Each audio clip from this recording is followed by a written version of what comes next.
Do you have a small garden, but a big idea? Do you know what you'd like it to look like, but no idea really of where to begin? Well, you're not alone. Over the last year, I've been working with people right across the country, helping them to make their garden dreams become reality. Monty Don has listened to their hopes and plans. It's absolutely crazy idea, and I love it. He's given advice. Don't be frightened to push plants into crevices. And he's rolled up his sleeves. Let's not talk about it, let's just do it. Talk about a lean, mean gardening machine. Things haven't always gone to plan. I thought we were going to make 4 raised beds. I'm a bit worried that we might have killed it. But it's been worth it. What a beautiful garden. So happy. Thank you, Monty. I do believe that however small your garden is, everybody can cultivate a big dream.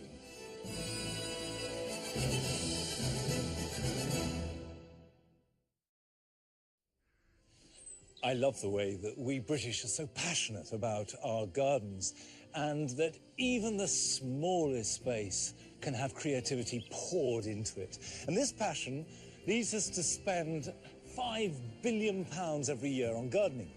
But in this series, I want to show that money isn't everything, and size really doesn't matter. Coming up, Monty meets 2 sets of gardeners for whom flowers hold a very special place. Oh, that is beautiful. They have monumental plans. You need every break going to get this done in the time, don't you? They'll get really bogged down. We are never going to plant them in there. It'll stretch them to the limit. 2 centimetres! But there'll be plenty to be proud of. It's really, really beautiful.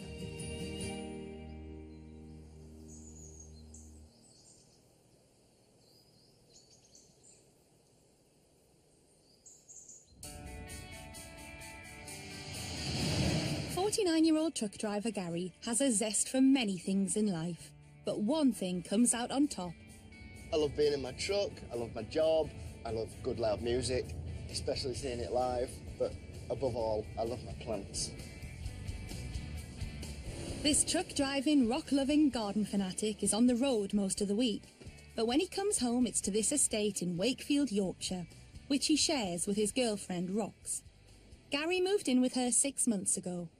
Me and Rox have known each other for 30 years, since school time, but then lost touch, and then we bumped into each other on a night out, didn't we? And that was it. The spark was there, and Off we went. off we went.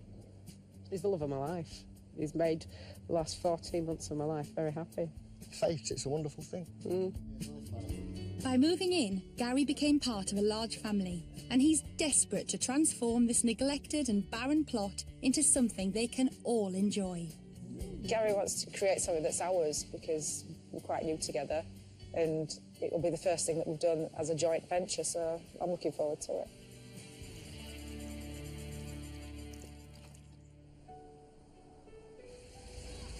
Our second lot of gardeners live in Swindon in Wiltshire, in this townhouse. They are Sandra and her daughter Abby. They've always lived together, but only moved into this house 2 years ago when they were going through a traumatic period in their lives after Sandra's husband, Abby's father, was diagnosed with cancer. When we moved here, my husband was already ill. He was in hospital, very ill really, and my daughter Abby and I, we created this garden so that he'd have somewhere beautiful to look at when he came home. It gave us a sense of purpose because we were doing it for him, and it was very therapeutic. Sadly, he died 2 years ago, and now they're leaving the special garden they created, as Abby has decided to live alone. Sandra is downsizing to this house, which has a garden, but not a patch on her old one. There'll be a chance for a new beginning, new house and a new garden. It's early autumn in Wakefield, West Yorkshire, and Monty is on his way to visit Gary and Rox for the first time. I've met a couple of members of Queen, I've toured with Hawkwind, but to me, meeting a legend like Monty, it kind of caps it all. Hello there. Hello. Great to meet you. But what will his hero make of the plans for this nondescript garden? What is the big idea? What's this garden going to be all about? It's the Gypsy Road Garden. That's the idea behind it, because it's the line from a song, "My Gypsy Road takes me home," which has been at home, surrounded by family. So that's a very romantic idea. It is, yeah. It's Gary gets up on a Monday morning, leaves for work, and I don't see him again until Friday. When I do come home, this is usually the place that I come to erase the week's woes. Tell me what you plan to do. Right, we're standing in one of the main flower beds. No, walk me through it. Itching to start his dream family garden, Gary's already marked it out with canes and ropes. Now, what's happening here? This will be the main patio, the main socialising area. In the middle of the garden? Yes, it is a central point that everything else kind of revolves around. All roads lead to here, including gypsy roads. Absolutely, yeah. Behind the main patio is the planned swimming pool. Sorry, pond. So here we are in the deep end. All this is pond? Yes. It's a whopper. It is. A lot of digging out to do, then. Oh, yeah. Don't worry, I'll wield the spade, you wield the kettle. It'll be fine. Gary and Roxanne's plans include something for everyone. There are lots of flowers, a productive section, a central gazebo next to a sandpit and a barbecue area, a pond, a fire pit, and a romantic arbour. Their budget is £3,000, and it's a really big project to get ready by next summer. Have you got plans on paper? Several. I'd love to see them. I'd Yep. really like to see them on plant lists if you've got those. Absolutely, yeah. Okay. Go and look at that. Gary does indeed have these in spades. Okay, gosh, I'm a big bundle of plans. One of the things that concerns me are the spaces between the spaces. I would say if you have a bed and a path, they must butt up tight. Yeah. Tight up Yeah. to the path. Yeah. Right, okay. In terms of herbs, be nice to see them have more sun. Right. I would be inclined to make one of these near the kitchen a herb garden, Yeah. just because they'll grow better. It's quite an involved, busy, complicated design. Yeah, it is. And there's a lot going on. You know, you've got shrubs, you've got vegetables, you've got herbs and greenhouses and ponds and patios and fire pits and arbours and, yeah. So I would say, if in doubt, take it out. I would move the herbs to a sunny area nearer the house. Fill the empty spaces by extending flower beds right up to the main path and just simplify the design because I think Gary is overcomplicating things. There was a great garden designer from Spain who said that no garden needs more than 7 plants. And I would say that no area, no border or piece needs more than 7 plants. Even the greatest gardens don't try and do everything all the time. Yeah. No. Whichever way they do it, this messy garden will need a massive overhaul. And Monty's worried they've bitten off more than they can chew. So the whole thing is staggeringly ambitious. It's fundamentally you two doing the labour. Yeah. We're going into winter. Yep. You need every break going to get this done in the time, don't Yeah. you? I'll spend whatever time is necessary out here to get it done on budget and on time. I'm going to hold you to that. Oh, definitely, so am I.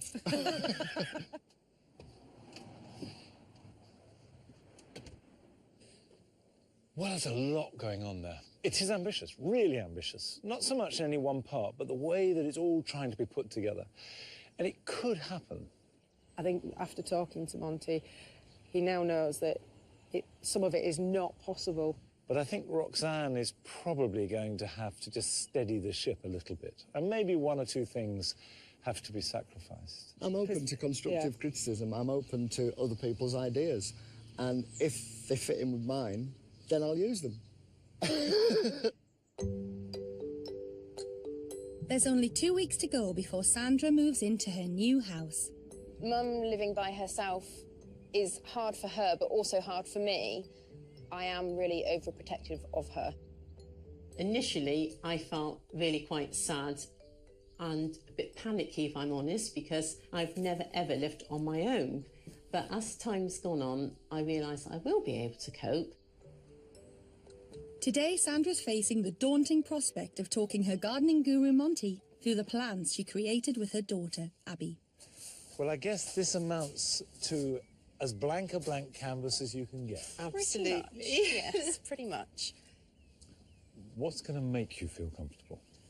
When I've got this empty patch made into my dream garden. What is your dream garden? My dream garden is a cottage-style garden where all my roses, my wildflowers, everything that's really special to me, I'll just be sat in my garden surrounded by it. Are these plants that you want to buy or plants that you already have? Largely plants that I already have, especially my roses. Any other plants in particular that have meaning for you? Bluebells, whitebells. You want to bring bluebells into this garden? Yes. Are you mad? No. Bluebells will just take over and become the biggest weed you've ever seen. No. Well, hey, what the hell? What the hell? I like your spirit. Sandra's dream garden features raised veg beds and a shed at the back, and is dissected by a Y-shaped path. This creates one central rose bed bordered by a box hedge, and two large flanking beds which will also be planted full of roses that she's bringing from her old garden. And this is divided from the patio by more raised beds. Her budget is £1,000, but I'm surprised that such an enthusiastic gardener hasn't included a greenhouse. If you love raising plants, a greenhouse really is part of that. I really thought I would love one, then I dismissed it because I thought the garden's not really big enough. I mean, if a greenhouse would improve the garden, then make it fit. Build the garden around the greenhouse, not the other way. That sounds brilliant, doesn't it? Yeah. The greenhouse seems to be inspired and a big hit. Now all they need to do is find a place for it in their plans. So, patio here. Right. This is one thing that we're not sure about. How to make the patio really private, which was what Mum was really worried about. If you use quite a wide lattice trellis, they give a sense of privacy. Yeah. And then, of course, you can clothe it as much or as little you like. With plants. With a honeysuckle, with clematis. That's a thought. This is what I suggested originally. You did, yeah. So and I'm I so said, thrilled that you and said it. and I was saying, no, I think it would be too much of a barrier, but I don't think it would. okay. Okay, well, we're winning. So we've got there. Yeah. So these are various roses. Yes. You want to move your roses. The one thing I would say is when you start a new garden, and it's a fresh start, it's no good taking your old garden and think you'll recreate it elsewhere. It doesn't work. You take all the good things from it and the heart and the spirit, but you also have to start again. I would place a greenhouse where Sandra's veg beds sit and intersperse the vegetables throughout the flower beds, and that would fit in with her dream of a traditional cottage garden. And make it less formal by mixing in other plants with the roses, including ones that will bring real height to the garden. And I would replace those raised beds by the patio with a trellis to make it feel secluded. So are you not too keen on the idea of just a rose garden? Would you put different plants perhaps in there? I would, if it was my garden, but it's your garden. I mean, it's a stylistic thing. I think if you want a loose cottagey feel, you should mix it up. Now is a chance to try things out you've never done before.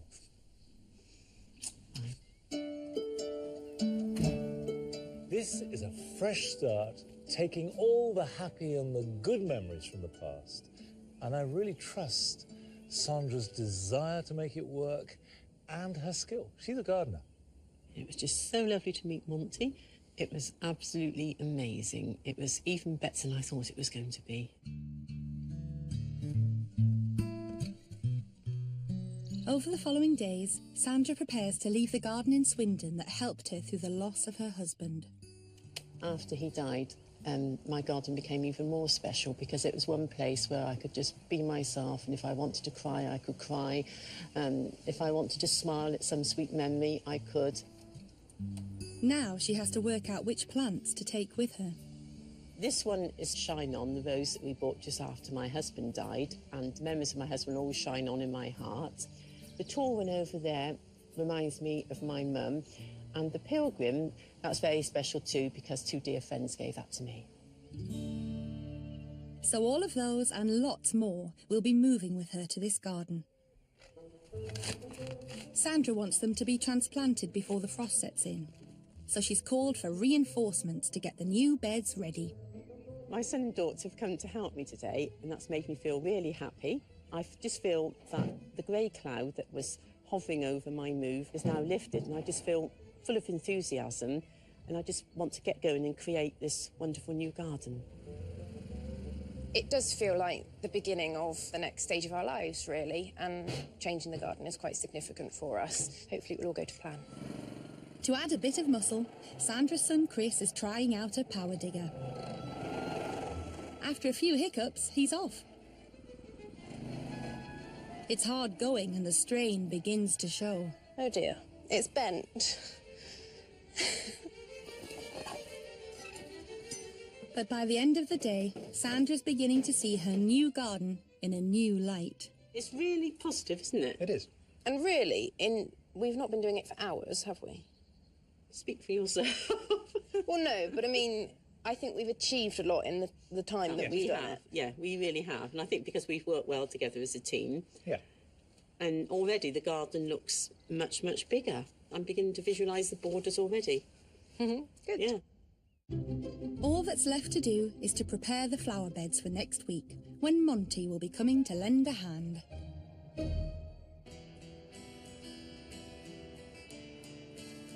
Gary in Wakefield has spent hours teaching himself about plants. His knowledge of plants is amazing. I mean, he knows all the Latin names, and to me, he has to use the common names because I wouldn't have a clue what he's talking about. He would love to put every plant that he could find in this garden. This passion for gardening started during a bleak period in his life. Gardening, it became more of an obsession due to depression. Being in quite a dark place for 2 or 3 years, gardening became my focus. It was the one thing that I wanted to do, and it gave me a light at the end of the tunnel. And I know it'll never leave me. But before he can indulge his love of plants, Gary's starting the mammoth task of digging up virtually his entire garden by hand. The plan for today is to strip the turf from about 1/3 of the garden, which is most of the pond area. Then it's a case of levelling that area. Unfazed by Monty's warning about his overambitious plans, he's ploughing on regardless with his original design. But 4 hours in, he's hit a stumbling block. Well, it definitely doesn't feel like soil. We seem to have found a structure, but it seems to be too ordered to have just been dumped and buried. Just trying to work out where it all is. It's definitely going to make life interesting.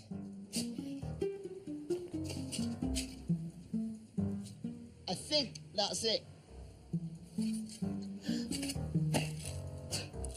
Sadly not. At least Rox's son Stephen is on hand to help out. Started there, and it's kind of, well, it's all the way along here. I keep saying to myself, oh, that's the last one. But it's not. While you're picking all them up, I'll get these moved with Barrow. To be fair, like, where you're digging, there's a dimple all the way through the middle of the garden. If you can kind of see it. It kind of Well goes like that. spotted. I couldn't see it from down there. It's definitely a path. Yeah, I'll just pass that sphere. So you can find out how far it goes. There. It's solid there as well. It's definitely a path, innit? It's got to be. By the time Rox gets in from work, the back garden looks more like an archaeological dig. Decided to join us. I have, yeah. We found something. What we found? Well, we think it's a path. It will have been, yeah. Because Did you know it was here? I did say. When?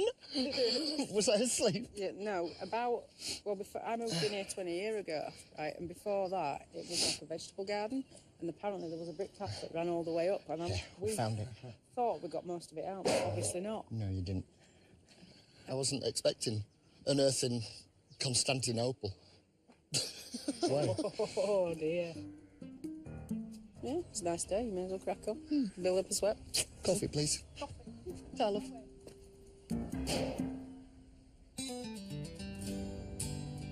Monty is back in Swindon. Sandra is going to be moving in a few days' time, and she's always made it very clear from the outset that she wants to take all her beloved roses with her. So today, I've come to help dig them up and move them to her new garden.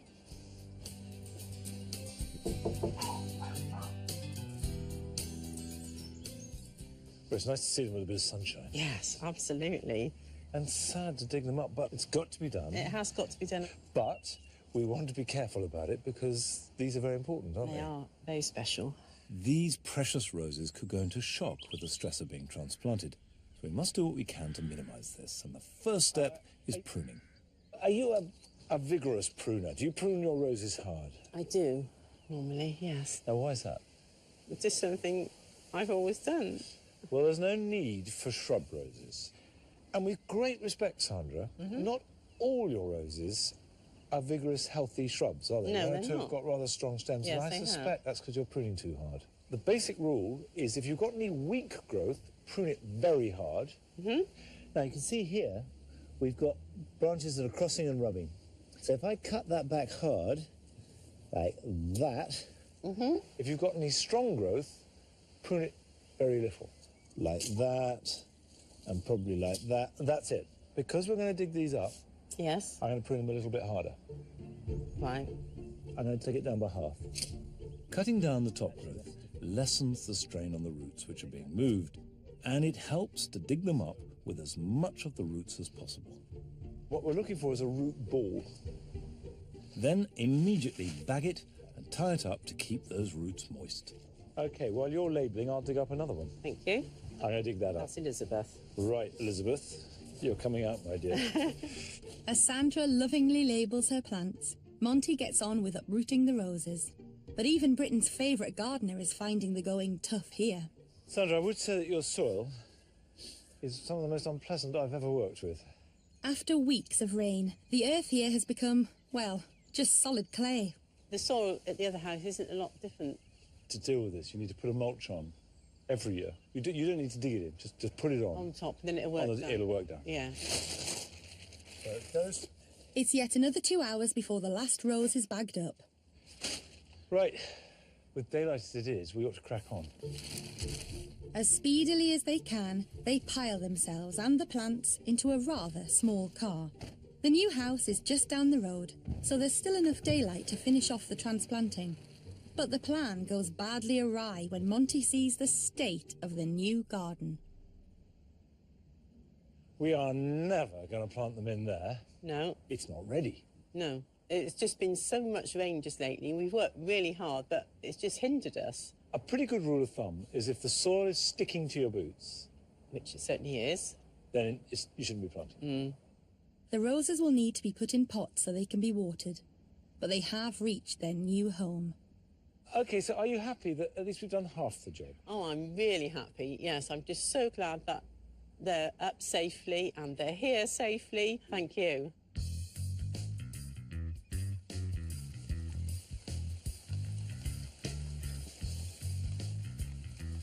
It's a dismally wet winter.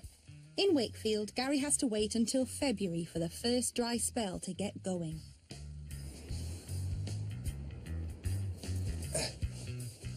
Very heavy. 5 months in, he had planned to have all the hard landscaping done by now, but most of the garden is untouched. I've not really got as much done as I'd like, but that's the Great British weather for you. There's not a lot you can do for that. As time ticks away, you'll have the odd moment of, oh my God, am I going to get it all done? Am I going to be able to get everything finished on schedule? It's just so frustrating. Today, he's excavating the central hub, which is now a basic square shape, but it's back-breaking work. With the soil all sticking together the way it is, it's just coming off in like lumps of clay, really. So it's not ideal, and it does make the work a bit harder. Despite the uphill battle, Gary's not going to take Monty's advice and simplify his ambitious design. Even with the hiccups, the hurdles, I'm not going to scale back on the plans. The garden is going to be the garden that we want, and I'm not prepared to change that at all.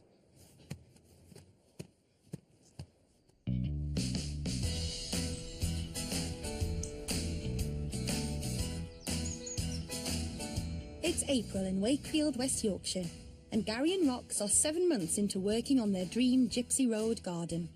The plan includes a pond, gazebo, sandpit and flowers. There's something for all the family. During his first visit, Monty suggested Gary should scale back his plans, but so far the advice has fallen on deaf ears. Today, Monty's come to catch up on their progress. Gary's plans were extremely ambitious. To be honest, I thought probably over-ambitious. But if he is to achieve them, he needs to have finished the hard landscaping by now. So I'm expecting to see the garden laid out, and I want to help him start the planting. Monty's in for a surprise. He's going to need waders rather than a spade to help these two out. Hello. Hello. Hello again. Come out your hole. Come on, come and talk to me. How are you? So you more or less dug this enormous pond. Yep.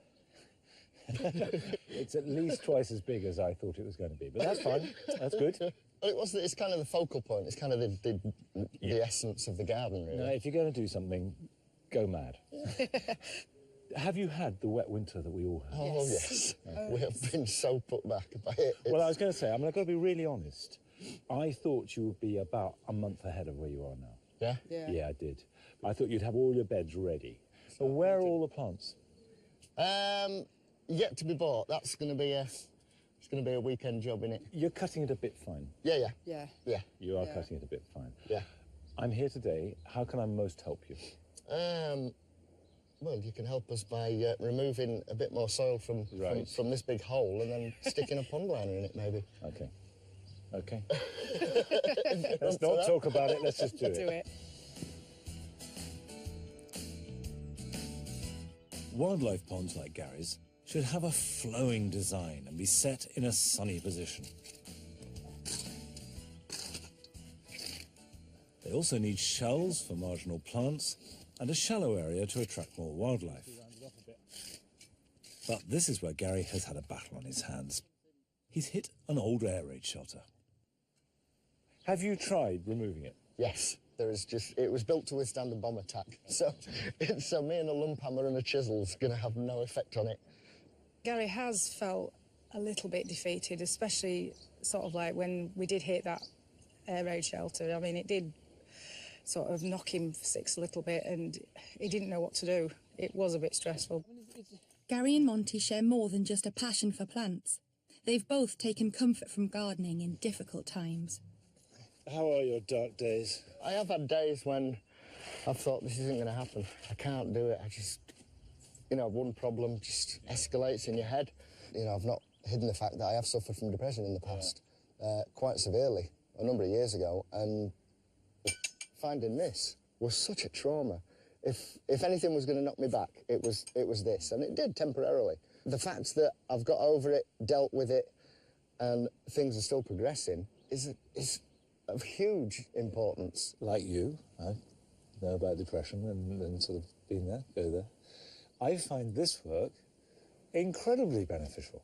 It's physical, it's skillful, you're making something. It's part of the greater plan. Yeah. Do not think the fact that you've dug this out with your satisfaction is immense. You will know that. Yeah. When you see a beautiful water lily on the water, you know what lies beneath the water. Yeah, I know what went into that there.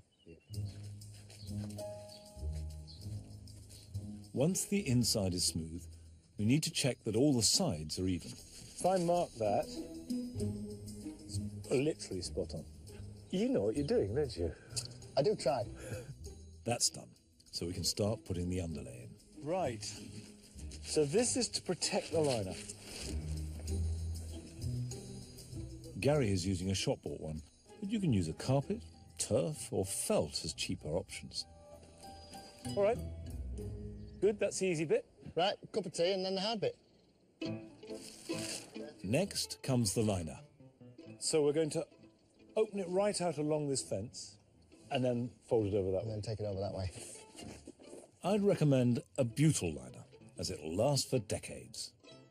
This is a flexi liner. It's more of a polyurethane tarpaulin type. Right. Which is a lot easier to use. A lot easier to use, but not quite so flexible. The whole point about butyl is it stretches, so it goes in the nooks and crannies, but it's incredibly heavy and incredibly expensive. Yep. This is cheaper, much easier to put in, but will be difficult but a lot to get. less workable. Yeah. Gary may have saved money, but getting it smooth so the pond looks good is going to be a struggle. Straight away, can you see you got a wrinkle? We're going to take all these up and work back again.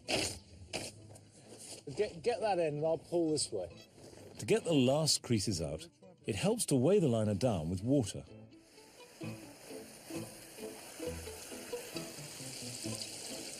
With the pond filling up, Monty's brought baskets to give Gary a quick lesson with the only plants he's managed to get so far. You've got some lovely plants here, Caltha palustris alba. So it's a buttercup but with white flowers. White variety. Fantastic. Yeah. OK, well, let's plant up. So you need an aquatic basket. It's got holes in, and that means that the roots can get out. A piece of hessian, not essential, but not a bad idea, because it holds the soil, stops it leaking out.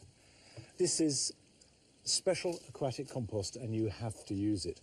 It's very heavy and very low in nutrients. The only acceptable alternative is subsoil.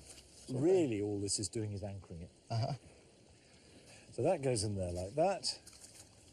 This one here, you see, it's pretty root pot bound. Yeah, there. You can just gently tease it. You don't need to open it right out. If it's a fleshy root like this, go steady. If it's fibrous roots, I break. Pull them, like, pull them open. Give them a bit of a break, and that stimulates fresh growth. Yeah. And we'll just top up round them. And pop that in the water so that these are marginal plants. So ideally, the water will come just about to that level there.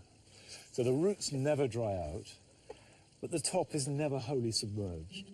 You're going to need quite a lot of plants. You need an awful lot of plants. Yeah. These can't be planted straight away, as the water needs a week to settle, which gives the chlorine time to evaporate. If you're stuck for space, you can still have a mini pond by planting aquatic plants into a container. It needs to be at least 35 centimetres deep and positioned in as much sun as possible. With Rox on final pond duties, it's been good progress in Wakefield. Thank you so much for your help today. I would have struggled on my own doing this. The truth is, not many people tackle a project like this in their lives. Yeah, exactly. You know, so to be part of it and just to help out a little, a tiny bit, is fun. There aren't going to be many more times in my life when I'm going to put in a pool like this. Same here. Gary is tremendously enthusiastic. He's good fun, he's hard-working, but there is one truth that remains, that if he's to have any chance of making his dream come a reality, he has still got to work flat out every day from now till midsummer. Back in Swindon, Sandra's ready to get planting. She's creating a traditional cottage-style garden, which will include the 30 roses she brought over with Monty. Now the mud has subsided, it's time to get them out of the pots and into the soil. I think I'm going to put this one here. They're in position. She's got some root grow powder to hand, but what she wants now is some last-minute advice from Monty to make sure she's doing it correctly. I've got that mycorrhizal powder you suggested, so what exactly do I have to do with it? The key thing with mycorrhizal powder is it must be in contact with the roots. Sprinkle it onto the roots themselves. Yes. And also sprinkle some into the bottom of the hole. Right, OK, bottom of the hole and on the roots. Do you think they might flower this year? I would be very surprised if they didn't. Oh. I would expect that. Oh, that's wonderful. Thank you very much. That's brilliant. Bye-bye. Bye-bye. He's quite confident that they will flower this year, so I'm really confident now to go out and get them in. The first rose to go in is the most important one. The Shine On rose she bought in memory of her late husband. Well, that's it. That's the first rose in. Sun shining, birds singing. First rose in my new garden. Her daughter Abby is coming to check that the design is going to plan. Yeah, so it looks a little bit clearer, Abby. Wow, it's getting there. Place the roses in approximate places. Is there going to be any room for any other plants? Yeah, can't you see all the empty soil? It looks as though Sandra's forgotten Monty's advice to mix in other flowers to create the cottage-style garden she dreams of. I think we've probably got too many roses, haven't we? Or you have? Well, you think I have. You said you're going to have to get rid of half your roses, Mum. And I said, no, I'm not. And I was quite upset that evening, so I thought, I can't get rid of half my roses. Some? I still think you're going to have to get rid of some. No, 2 or 3 are going in the front garden. You can have 1 or 2 duplicates. Right. Didn't you want ornamental veg and stuff? Yes. Is that still happening? Yes. We have 1 or 2 dotted in between. Okay. That's what they used to do. So that'd be fine. Okay. My only concern at the moment is that there's so many roses, which I know Mum loves, but there are a lot, and I think maybe we're losing a bit of the design of it being a cottage garden. I think we just need to just see if we can just tighten it back into a cottage garden again. But I'm sure Mum will ignore me entirely, and there'll be roses everywhere, but that's fine.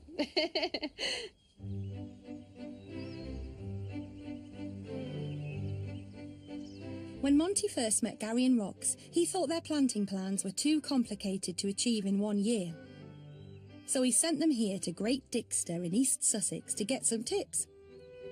This 15th century Tudor house was restored in 1910 and is surrounded by a wonderful arts and crafts style garden.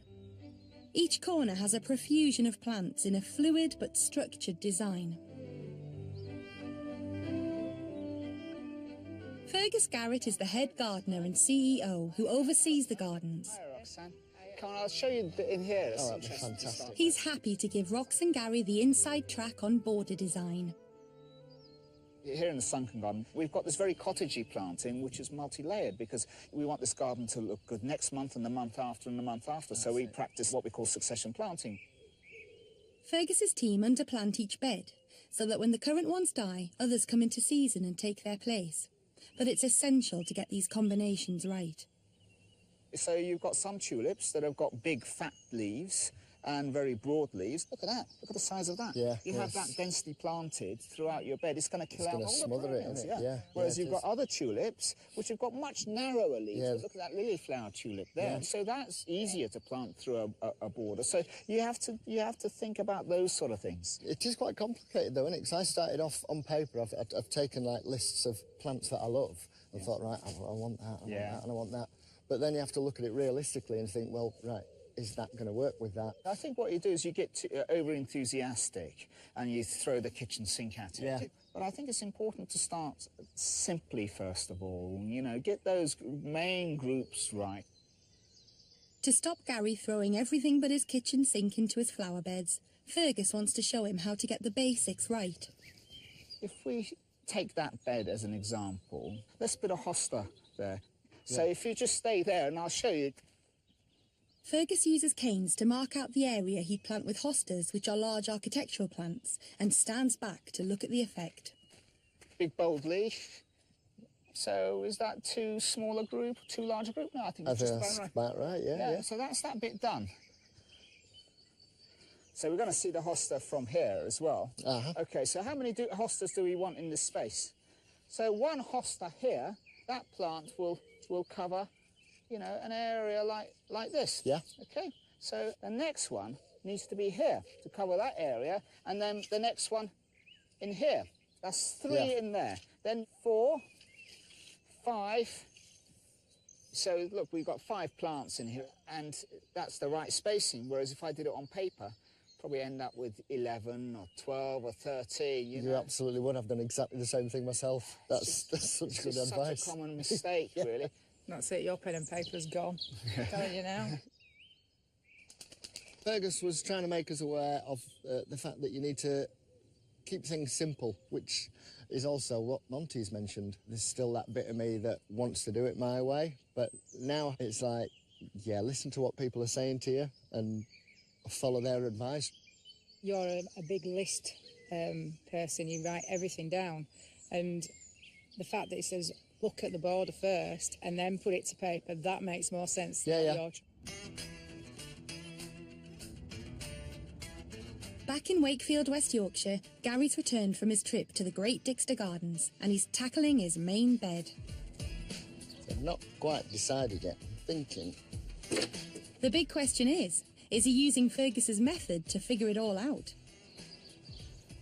It is a really good way of working out the amount of plants you need for a particular spot. So, yeah, it's been very beneficial. It was very helpful. Gary is in his element. Oh, this is by far my favourite bit. This makes all the blood, sweat and tears that's gone into everything else worthwhile. The garden is finally beginning to take shape. Coming on, isn't it, Gaddy, now? It's just getting a bit of colour in as well, I think, isn't it? I like those. His neighbour Doreen has witnessed firsthand Gary's struggle to get where he is now. Gary's been there every moment he possibly could when the weather's permitted. And there has been blood, sweat and tears. When he found that air shelter, I went in and cried because he was so despondent. He just didn't know which way to go. He spent hours as that kid in that garden. Gary has followed Monty's advice and eliminated dead spaces in his design by butting the flower bed up to the path. Though he can't quite bring himself to follow another important suggestion, to prune back his plant list. His idea is less is more. It's kind of all right saying that when you've got a garden the size of his and you can do different things in different areas, when I've just got one area to indulge my passion for flowers. So I want to try and cram as much in as possible. I know I did promise Monty that I'd rein him in, and I have to some extent, but I think he's probably got about 50 variations in this garden at the moment, somewhere. Gary wanted this garden to have something for every member of his family, and Rox's granddaughter is already testing this out. She won't have to play in soil all her life. She will have a sandpit eventually over in that corner. This isn't the child's play area. Well, it is at the moment. In fact, nothing is finished yet. And though Monty's final visit is looming, Gary's still not heeding advice about scaling back his plans.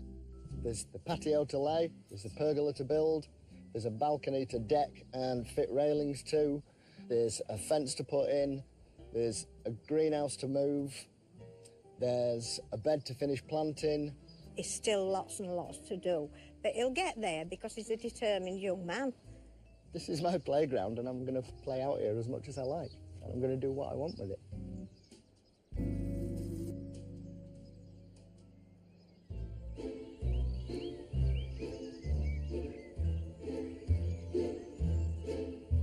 I like those two, they'd be lovely together. With just 4 days before Monty's final visit, where else would Sandra go to put the finishing touches to her cottage garden but to a specialist nursery for roses? Oh, that is beautiful. Smell that one, that's beautiful. Oh, that is good. Oh, I think that'd look lovely on the art. Her daughter Abby is on hand to stop her getting carried away.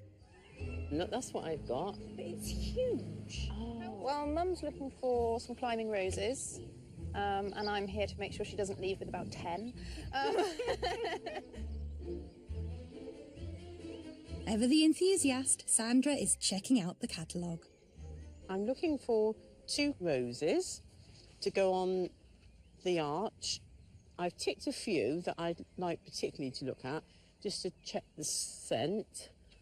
And this is one of the ones that I've actually ticked. Your arch is what, about there, here, isn't it? Yeah. So it would get there. And you can open it, well, you open it. There are 4 different gardens displaying the roses that can be bought in the nursery. This is nice, Mum. Oh, this is lovely. That's really nice, isn't it? Sandra is like a child in a sweet shop and she's taking it all in. Oh, look at that one. I love that one. That's nice. The enthusiasm is infectious. Yeah, it's lovely. It's beautiful. Oh, yeah, I like that. It's going to be tough choosing only 2 special roses. Look for colours and then we can look at the name. Yeah, okay. No, that looks awful. What about that one? Go for this one. That's beautiful. Oh, there's some more down there. There's plenty down there. Got it? Abby seems to have quite forgotten her role as rose control. Look how nice and bushy it is. Okay. And over £100 worth of roses later, both ladies leave contented. So we've ended up with 6 roses, even though we were meant to buy 2, and I was meant to keep them in check, but actually, you know, they're all really lovely, and my concern was having too many roses in the garden, but these are going to be probably mostly on the patio. Ah, the patio. Well, that's not the garden, is it? think it's still going to be a cottage It's garden. still going to be a cottage garden, and in fact, it doesn't look like there are so many roses in there because of our selection of companion plants. Definitely. Possibly the patio may look a little bit rosy, but then that's what I love, so why shouldn't I have plants I love on my patio?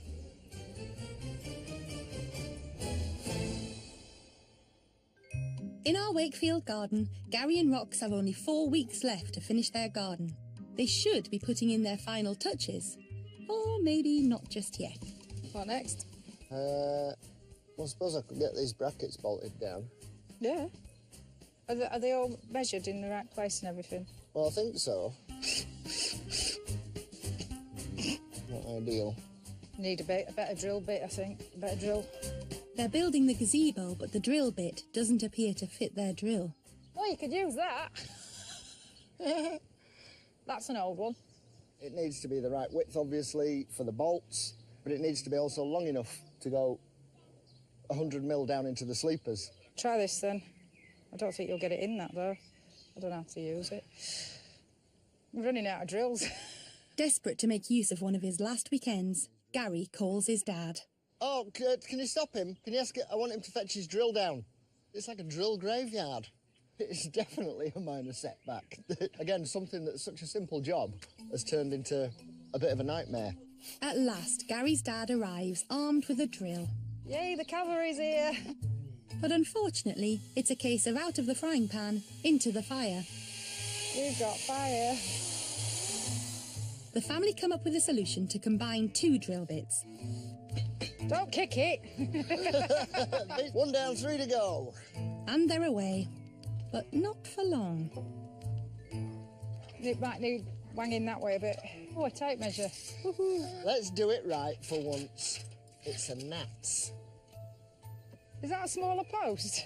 That would suggest that those poles are further apart. Yeah, it's well out. It's still 2 centimetres out. I'll have nightmares about that tonight. 2 centimetres! The weekend, on the whole, has been a bit of a washout. Obviously, it's another setback. We're not as far as we wanted to be, but we'll catch up.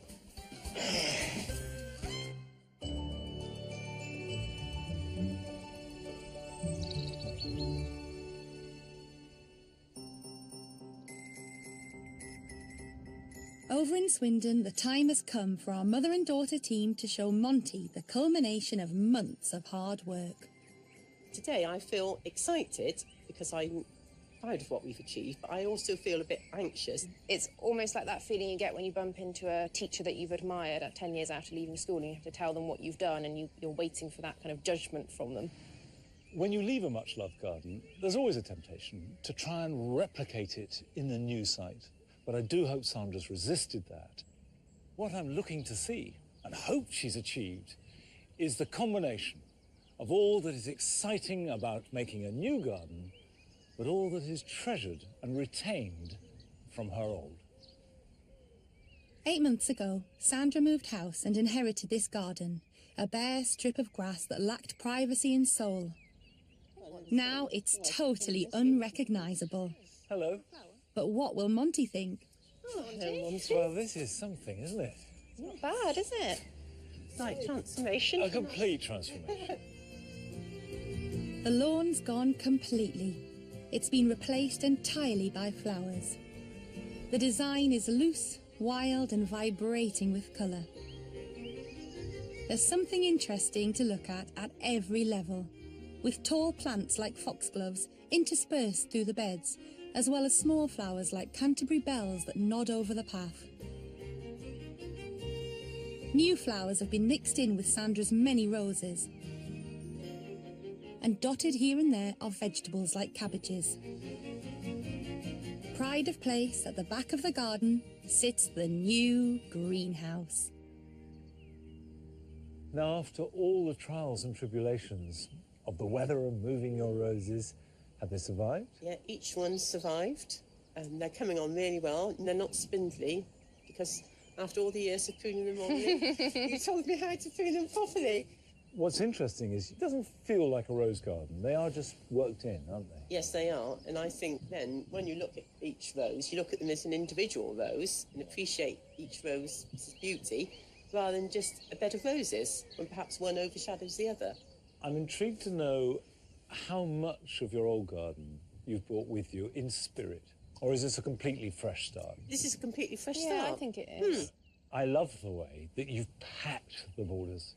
You've packed the garden. Yes, I remembered what you said. And, you know, you've mixed in vegetables with flowers and climbers and trees. This feels like joy. I'm absolutely delighted. I just sometimes have to almost pinch myself to think, this is really my garden. Remind me what your budget was. Well, originally it was around about 1,000. I've probably gone over, I would say, 800 to 1,000 more, but that's not all on plants. A lot of it was just hiring skips, lots of those big dumpy bags of topsoil, grit. I love the mixture of common sense and just bravura. You've gone for it. I just think it's a triumph. Well done. Thank you. Thank you. And what better way to celebrate a beautiful cottage garden but with a traditional English cream tea? On the patio that's been screened off with a trellis, as Monty suggested. It's enormously peaceful, isn't it? Yes, it is. Do you think that it works? Yes, I do. Even now, I think it affords some level of privacy, and the beauty of it is you can sit here and still look out on the garden. How does it feel living on your own? It feels quite different. It is taking me quite a long time to adjust to it, but I think it's really helped having my garden project because I can just spend so much time and I just lose track of time out here. It's the end of one chapter and the beginning of another, so it's all good. It's been a fantastic experience and it's given us, all of us, a great focus, and that will only continue as the garden develops. This is absolutely a new beginning for me, and if this is just the start of my new beginning, it can only get better, can't it? I love this story, and the result is a beautiful garden that will only get better, only give more and more pleasure for years to come.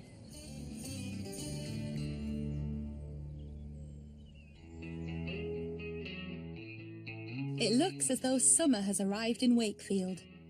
But Gary and Rox aren't enjoying it just yet. They're about to reveal their garden to Monty, and emotions are running high. I feel quite a bit butterfly-y, you know, my stomach's turning a little bit, but I'm sort of like thinking, well, we've done enough. My only concern about today is not whether Gary will have done the necessary work to complete it. I bet my last dollar that he will have done everything he possibly can. It's whether the garden will match up to Gary's expectations, whether the dream in his head will be made reality. I'd like him to see that we've taken on board what he said, we've put the work in. My God, have we put the work in. And we've achieved this, and I think it does deserve a bit of recognition. 10 months ago, this garden was like a muddy football pitch. Now, after hours of painstaking work, it has been completely rejuvenated. Well, look at you. No wonder you're smiling. No wonder you're smiling. Plenty to smile about. Yeah, this is fantastic.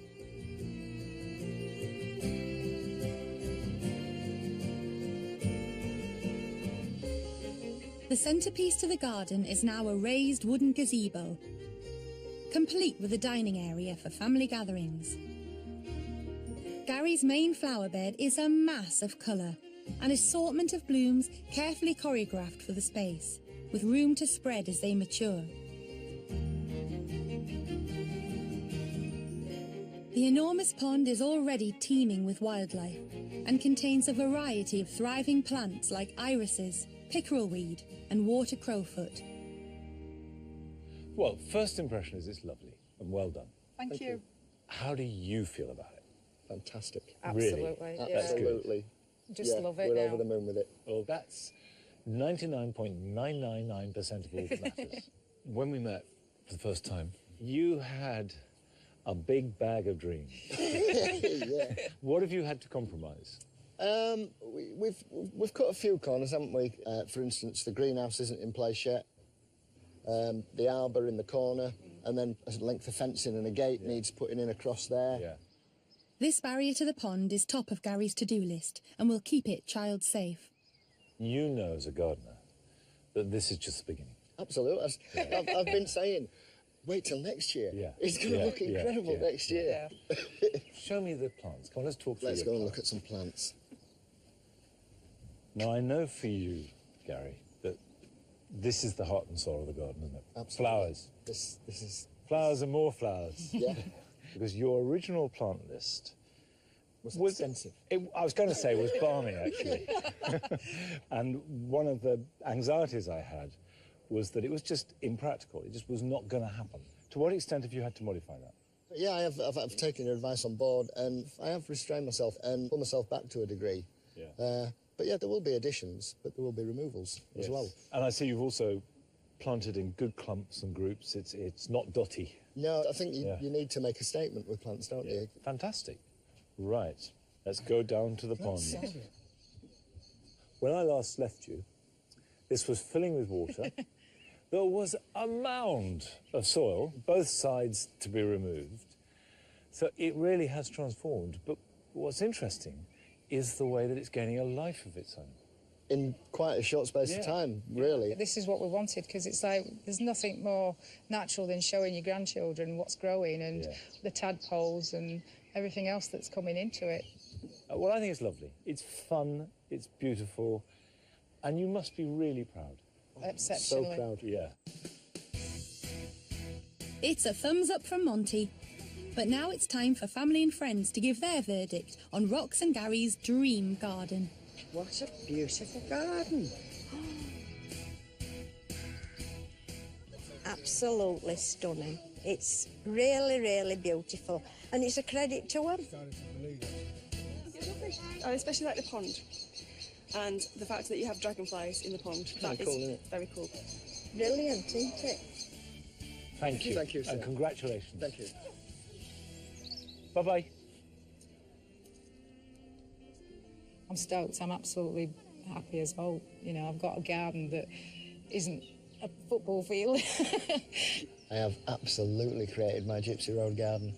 It's...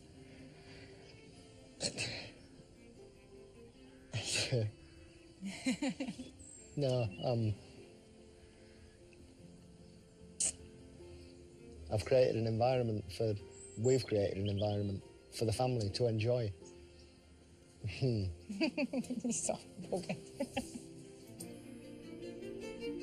This is a success story. And it has been hard work, really hard work, I think. I think it's at times pushed them to the limit. But they've come through, and they've come through together. And as a result, the satisfaction and sense of pride is even greater. And I think not only has this garden changed their backyard, but it has probably changed their lives forever.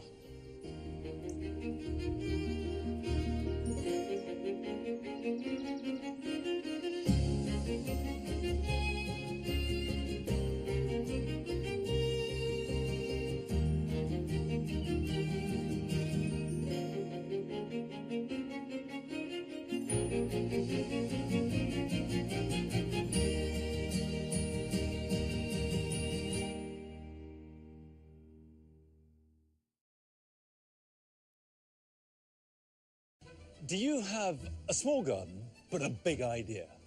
Do you know what you'd like it to look like, but no idea really of where to begin? Well, you're not alone. Over the last year, I've been working with people right across the country, helping them to make their garden dreams become reality. Monty Don has listened to their hopes and plans. It's absolutely crazy idea, and I love it.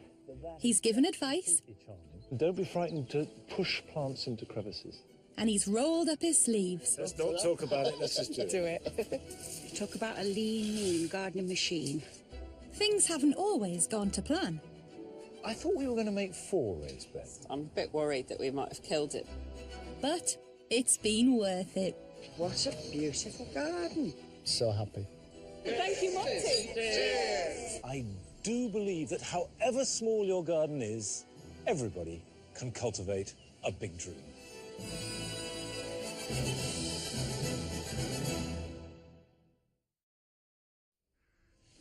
I love the way that we British are so passionate about our gardens, and that even the smallest space can have creativity poured into it. And this passion leads us to spend £5 billion every year on gardening. But in this series, I want to show that money isn't everything, and size really doesn't matter. Coming up, Monty meets two sets of gardeners for whom flowers hold a very special place. Oh, that is beautiful. They have monumental plans. You need every break going to get this done in the time, don't you? They'll get really bogged down. We are never going to plant them in there. It'll stretch them to the limit. 2 centimetres! But there'll be plenty to be proud of. It's really, really beautiful.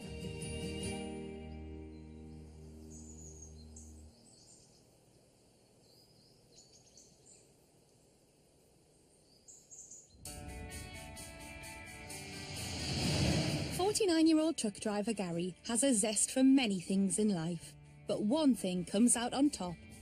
I love being in my truck, I love my job, I love good loud music, especially seeing it live, but above all, I love my plants.